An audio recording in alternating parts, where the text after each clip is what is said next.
And welcome into the Radio Days edition of Now and Next. This week, got to sit in with my friend Gene Valaitis at CKTB in St. Catharines.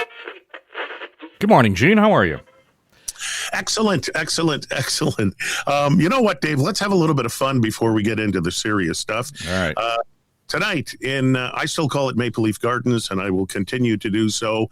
Toronto is getting ready to be beaten by Buffalo if the last couple of games are any indication. And listen, you know I bleed blue and white, and for me to say that, it's really something. But tonight, though, there's going to be a great ceremony. Darryl Sittler being honored tonight to mark 50 years. Oh, yikes. 50 years since he scored 10 points against the Bruins. I remember that game. Yes, so do I. And it was a Saturday night. And I remember just kind of hanging around with buddies, high school friends at the time.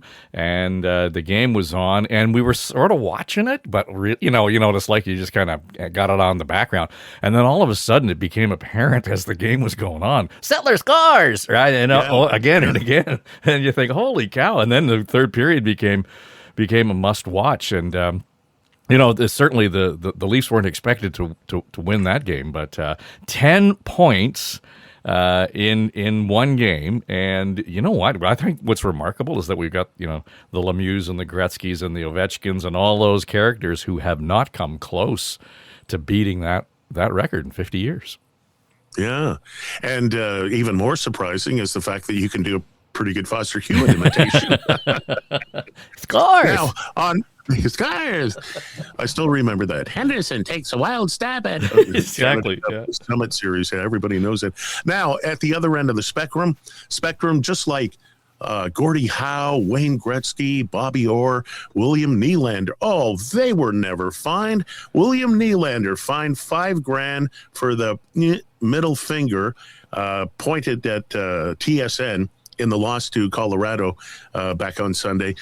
Oh, you know what, Dave? We're going to have to give Nylander a muffin. Oh, he's frustrated. Oh, muffin. Well, I know I know the headline keeps saying he flipped the bird to the TSN camera. Hello. We were on the other end of that camera, Gene. Yes, exactly. So, you know what I mean? It speaks to, and I think there's a number of columns that have popped up, almost in unison in the chorus, saying, what are you thinking in terms of just the behavior? This, the 5,000. He wasn't thinking. Yeah, he wasn't thinking. No, you're right. And $5,000 is nothing for this guy. I mean, those guys sitting in the box. But, the league has a performative response to it and fines him $5,000 for the behavior. But I think there was a piece in the Star this morning just saying, this is kind of indicative of the whole tone of this team. Since they dropped the puck back in September for the preseason, this team just hasn't had any chemistry. They don't play together. They don't play for each other, and that has been apparent. They've had some ups and downs, and in terms of winning streaks, and now they're on the losing streak. But it just feels like they're all in it for themselves, and it's they're ready to raise the white flag. I don't know why they just don't give Buffalo the 2 points and have a shinny match on tonight. Well, this is one of the most storied franchises in sports history. In terms of its what it's worth right now, valuation, number one of all the teams in the NHL. So it's the franchise of Johnny Bower, of Davey Keon, of Red Kelly, of George Armstrong. You know what? Respect the team if you don't respect yourself. Well, it's funny. I still playing old boys hockey, and I play at St. Michael's College School, and on the rafters, the banners hanging all the All-Stars that were played at the school. A lot of them were Leafs: Dave Keon, Tim Horton, Red Kelly, all of these guys. And you're right. That kind of goes back to that the depth of the tradition. Certainly with the Leafs and as you point out, Maple Leaf Gardens. But let's face it, the whole thing has changed in terms of ownership and the attitude around the sport and the connectivity. When I was a kid, I lived at Avenue Road and Wilson. King Clancy lived in the apartment on the corner of Avenue Road and Ridley, and he would stand out on the balcony, and he'd chat us up on the balcony. Frank Mahovlich had his travel agency a block and a half south on Avenue Road. And Brian Conacher lived around the corner, and we would play ball hockey in front of his house. So these guys were accessible. Remember, I mean, everywhere you went in those days, you would have seen Eddie Shack or whatever. At our cottage, Ron Ellis had a place just down the road from us. He owned a resort, and we would go and have sing-alongs in his at his place, and that's why one of the main reasons that I got into playing guitar, because he and his brother used to have these Saturday night sing-alongs. These guys were accessible. They were in the community. What we saw from Nylander on the weekend is just completely contrary to that. There's just a complete disconnect with the fan base and the community. Did we lose Dave? I'm here. Oh, there we go. All I heard was a complete disconnect, and we disconnected. That was punctuated well. Okay. Yeah. Hey, listen, I agree with everything you're saying. Hey, listen, thanks for sending me over this Wall Street Journal article about our prime minister entitled "No More Mr. Nice Guy." I read it before we came on the air. Very nice read. I'm wondering if his speech at Davos is now blowing up in his face. Well, it sort of depends on where you sit on the globe on this, I think. You know, here in Canada, there is the rightful response, I think, to some degree from the Conservative opposition saying, good speech, you know, you rung all the right bells, but now it's time to act. We need to see some results in terms of where we're going with Canada, with our economy, our ongoing relationship with the United States, and so on. The U.S., though, the Wall Street Journal piece, it adopts the posture that he has dropped his elbows up and adopted the sort of the gloves off now attitude towards Trump. The only issue I have with most of the reporting on this, though, Gene, is that it seems to be binary. Either you have to be all in with the Americans or not, or, you know, and go it alone. And Carney never really said, we're going to go it alone. We're not going to actually interact at all on trade with the Americans at all. He's acknowledged that we have to deal with it, but he's also acknowledged that we're not going to be in a place where, in the future, we're so totally dependent on one trade partner. And I think that's what's getting lost in the conversation at some level. But I think now that the time is for the Prime Minister, take action. Let's see what's going to happen in the next 6 or 8 months. And I'm still not convinced there isn't going to be an election. Yeah. Oh, listen, I'm right there with you. You know, the end result, though, and I don't say this lightly because I've had people in my family who suffer from it. You know, Trump is showing some signs of onset dementia. First, you know, after Carney signed the deal to get the EVs coming in, he said, you know, Trump said, you know, good, he should be negotiating. Yeah. But then I guess somebody told him that everybody liked him more than Trump at the World Economic Forum. And suddenly we're back to Governor Carney. And, you know, if you import anything from China, I'm going to put a 100% tariff on you. I mean, you know what? The guy's mind is baffed. Well, and the people around him aren't helping, right? I mean, you know, the Millers of the world who are kind of driving the immigration agenda, his secretary, his Treasury Secretary talking about separatism in Alberta. I mean, they're all on the same ledge here in terms of their stability. But you're right. So how do you manage that? How do you convince someone who has that, you know, incapacity that they're illogical or they're on the wrong track or that, you know, that they aren't playing nice with others? You can't. So I think that's what Canadians have finally come to terms with. The Prime Minister has learned that, and we're going to have to, in his words, you know, kind of deal with this values-based reality. So that's, and we talked about China last week and Qatar, and those are the things eyes wide open, where we're going to have to get into some relationships and know what the consequences are, but realize that that's going to be the cost of doing business and prosperity for Canada in general. And whether it's the Conservatives or the Liberals, that is the new reality. And the degree to which we interact with the Americans is going to play into that. And again, eyes wide open when you're dealing with Donald Trump, just like anybody else. No kidding. Kind of like playing around quicksand. Dave Trafford is with us, as he is every Tuesday morning. We're going to take a bit of a break. When we return, I want to talk to Dave about how Trump spit on the graves of 150 59 brave soldiers who fought in Afghanistan. Also, David's got a really great podcast. He was talking to a gentleman in Minnesota. I haven't really talked a lot about what's been happening down there. Simply because there's been too much news about Niagara and stuff back here in Canada. But we'll get Dave's perspective on that and more as we continue here on 610 CKTB, Niagara's News and Talk. I'm Gene Valaitis. Every Tuesday, journalist and podcaster Dave Trafford joins us. We always have a great conversation. Love having Dave on the show. Hey, so Dave, on Valaitis on the News this morning, I asked the question, convince me that our Prime Minister is not just Justin Trudeau 2.0. And I played back-to-back audio clips of Trudeau making an announcement in 2022 about GST rebates, and then basically a similar announcement yesterday from our Prime Minister. The Liberals have been in power in 11 years. The only thing that Mr. Carney revealed yesterday is that we have an additional 1 million people who are now low-income Canadians.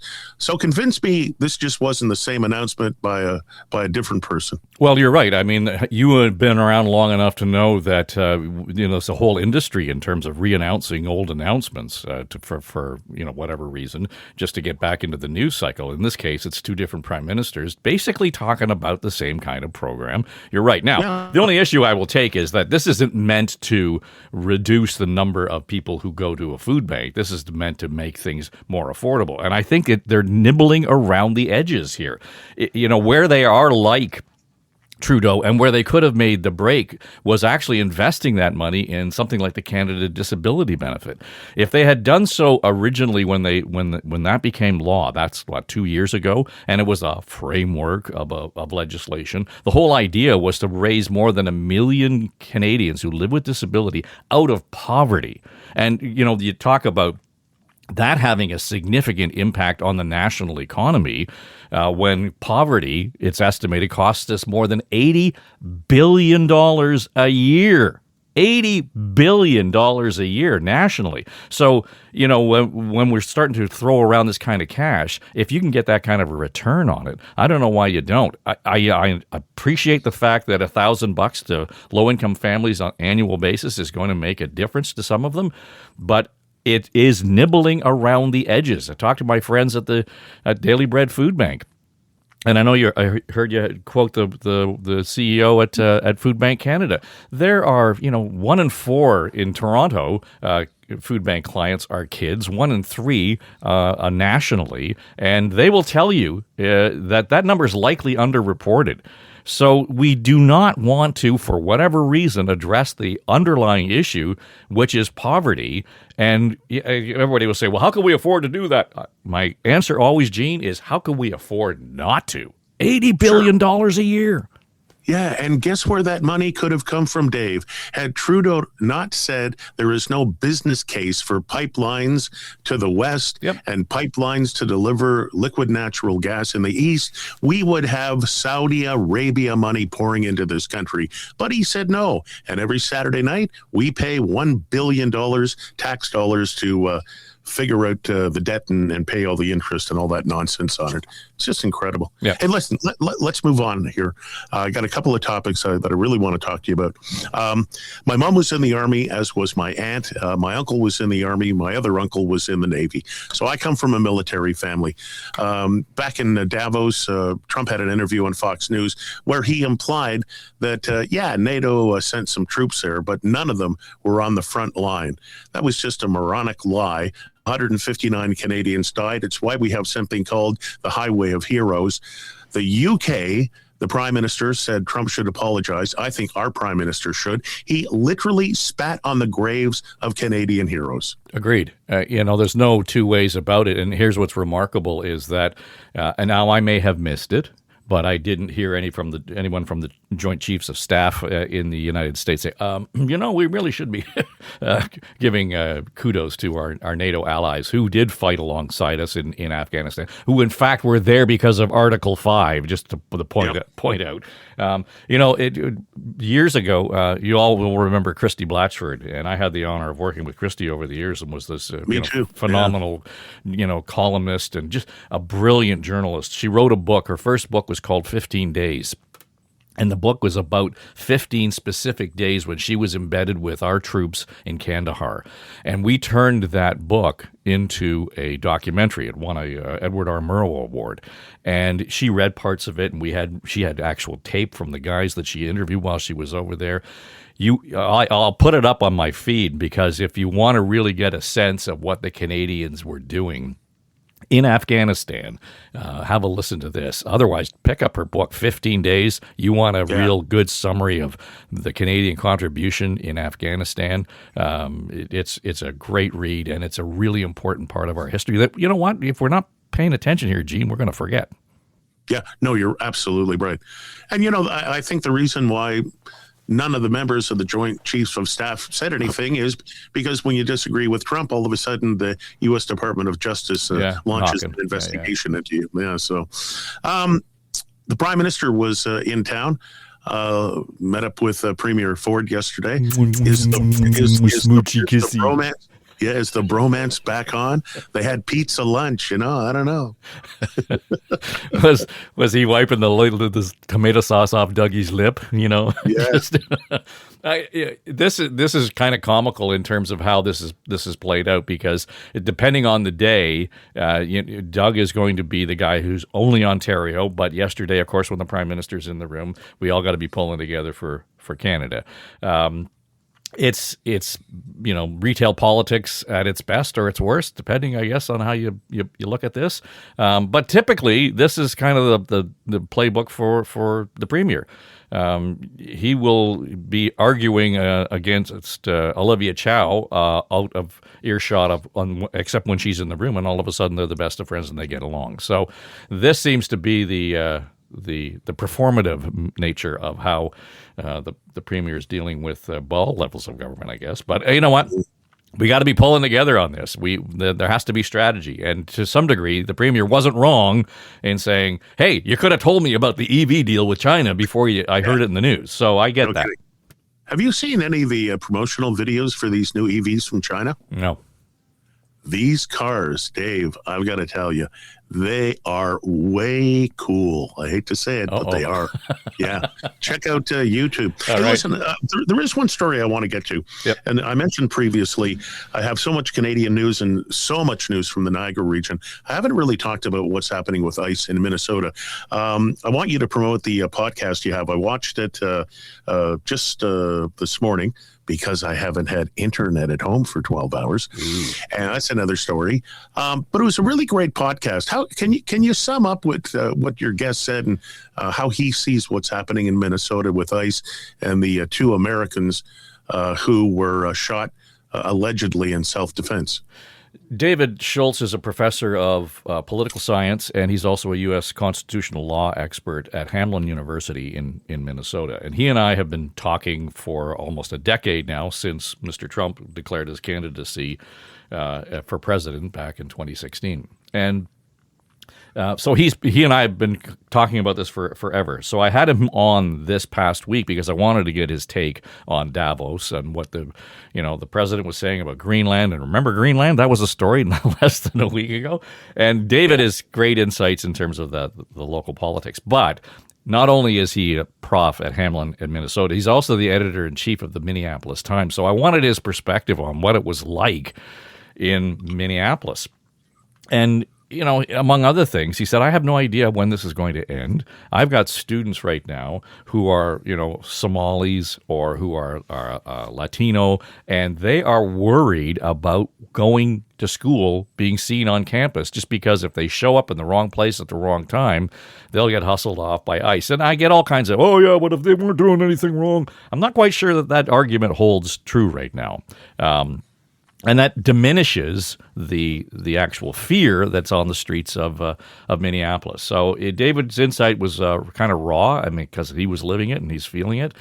So I would encourage you. I've got it up on Substack, and Now and Next is the podcast, so you can find it either place. This week I'm going to talk to Scott Clancy, Major General, retired RCAF pilot, was also the former ops director at NORAD, and be curious to get his take on the international state of affairs and whether or not we need the F-35 And there's lots of pushback on that, right? No kidding. The one thing I notice on outlets like the CBC and CNN, when they're covering the stuff happening with ICE, and listen, I don't like seeing Americans killing Americans, but they never put up photos of the rapists, the murderers, the people who are, involved in domestic violence. They never put up the bad guys to show you who ICE is going after. And I'm being the devil's advocate here, but Trump was elected after he campaigned that he was going to deport the biggest number of people, the illegals in the United States ever. Now, listen, Obama deported a lot of people too. That doesn't get much reporting either. But this is what he ran on, and this is what they're doing. Yeah, no, I agree. But let's face it, the effect of what ICE is doing, what the Border Patrol are doing, is different than the past experiences where they would have more or less cooperated with the state, the local governments, and so on. And there's lots of history to point to them being able to do that. But in this case, it's the riots on the street that are being provoked by ICE, by the Border Patrol. So and again, I asked David about it. I said, when does the movie end? He says, you know what? I have no idea. That there seems to be no end of this in sight. Now, Greg Bovino has been pushed out of his job as the Border Patrol commander. Is that going to have an effect? It sounds like Trump and Walz had a good call, as he put it, yesterday. So I don't know, but I'm with you, Gene. I find it so stressful. It's really hard to watch and listen to. And I say that, you and I are recovering news directors, so we've got some calloused skin here on this. But boy, it's hard to watch. Yeah. I lived and worked legally in the United States for 11 years, and I have an interesting perspective on it. It makes me sad for my friends who are Americans living there. It's wrong. Yeah. Oh, no question. And, to say, well, only 3 or more years and he'll be out of here. I don't know that you can solve. I don't know if that's the solution. That's a little naive, right? Yeah. Hey, listen, are you back with the band? Is it together for your regular podcast? Yeah, we're pulling the On the Ledge group together on Thursday. So by the end of the week, it'll be back up and running, and we'll take a look at the first week back at the House of Commons and look ahead to Mr. Poilievre's big date with the review on the weekend. It's likely that he will, pass that review. But I'd be curious, and I think we probably touched on this before. Will the Liberals be watching the margin of his win? And if it's just enough to get him through and he's going to stay on, I think that they might be seriously considering the war room amping up and saying, okay, let's strike while his numbers, negative numbers, that is Poilievre, are so high, and they have to run with him at the top of the ballot. Then there may be some kind of strategy there to wait to see what happens with that review number. All right. Well, you can get the podcast wherever you find all of your podcasts. Dave, my friend, it's always great having this chat on a Tuesday, and we'll do it again next week. See you, Gene. Okay, there he goes. Dave Trafford, journalist, recovering news director, and podcaster. I love having Dave on. Now and next is an Eye Contact production.